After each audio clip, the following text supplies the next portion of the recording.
இன்றைய முதல் வாசகம் இணைச்சட்ட நூலிலிருந்து வாசகம். அதிகாரம் 30 வசனம் 15 முதல் 20 முடிய.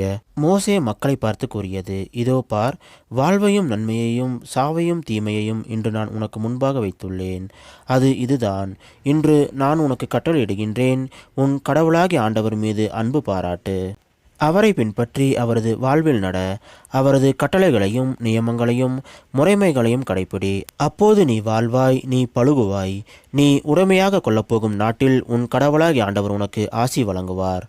ஆனால் உனது உள்ளம் விலகி சென்று நீ செவிகொடாமல் கெட்டொலைந்து வேறு தெய்வங்களை வணங்கி அவற்றுக்கு பணிவிடை புரிந்தால், இன்று நான் உனக்கு அறிக்கையிட்டு கூறுகிறேன், நீ நிச்சயம் அழிந்து போவாய். நீ உரிமையாக்கி கொள்ளுமாறு யோர்தானை கடந்து சென்றடையும் பூமியில் உன் வாழ்நாள் நீடித்திருக்காது. உன்மேல் இன்று நான் விண்ணையும் மண்ணையும் சான்றாக அழைத்து வாழ்வையும் சாவையும் ஆசையையும் சாபத்தையும் உனக்கு முன் வைக்கிறேன்.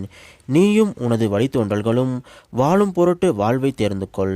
கடவுளாகிய ஆண்டவர் மீது அன்பு பாராட்டு, அவரது குரலுக்கு செவிகொடு, அவரையே பற்றிக்கொள். ஏனெனில் அவரே உனது வாழ்வு, அவரே உன் நீடிய வாழ்வு. அதனால் ஆபிரகாம், ஈசாக்கு, யாக்கோப்பு என்னும் உன் மூதாதையருக்கு கொடுப்பதாக ஆண்டவர் ஆணையிட்டு கூறிய நாட்டில் நீ குடியேறுவாய். இது ஆண்டவர் வழங்கும் அருள்வாக்கு. இறைவா, உமக்கு நன்றி. இன்றைய நற்செய்தி புனித லூக்கா எழுதிய நற்செய்தியிலிருந்த வாசகம். அதிகாரம் 9 வசனம் 22 முதல் 25 முடிய. அக்காலத்தில் இயேசு தம் சீடரை நோக்கி, மானிட மகன் பலவாறு துன்பப்படவும் மூப்பர்கள், தலைமை குருக்கள், மறைநூல் அறிஞர் ஆகியோரால் உதறி தள்ளப்பட்டு கொலை செய்யப்படவும் 3ஆம் நாளில் உயிருடன் எழுப்பப்படவும் வேண்டும் என்று சொன்னார். பின்பு அவர் அனைவரையும் நோக்கி, என்னை பின்பற்ற விரும்பும் எவரும் தன்னலம் துறந்து தம் சிலுவையை நாள்தோறும் தூக்கி கொண்டு என்னை பின்பற்றட்டும். ஏனெனில் தம் உயிரை காத்து கொள்ள விரும்பும் எவரும் அதை இழந்து விடுவார். என் பொருட்டு தம் உயிரை இழக்கும் எவரும் அதை காத்து கொள்வார்.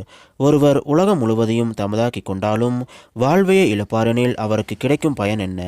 இது கிறிஸ்து வழங்கும் நற்செய்தி. கிறிஸ்துவே உமக்கு புகழ்.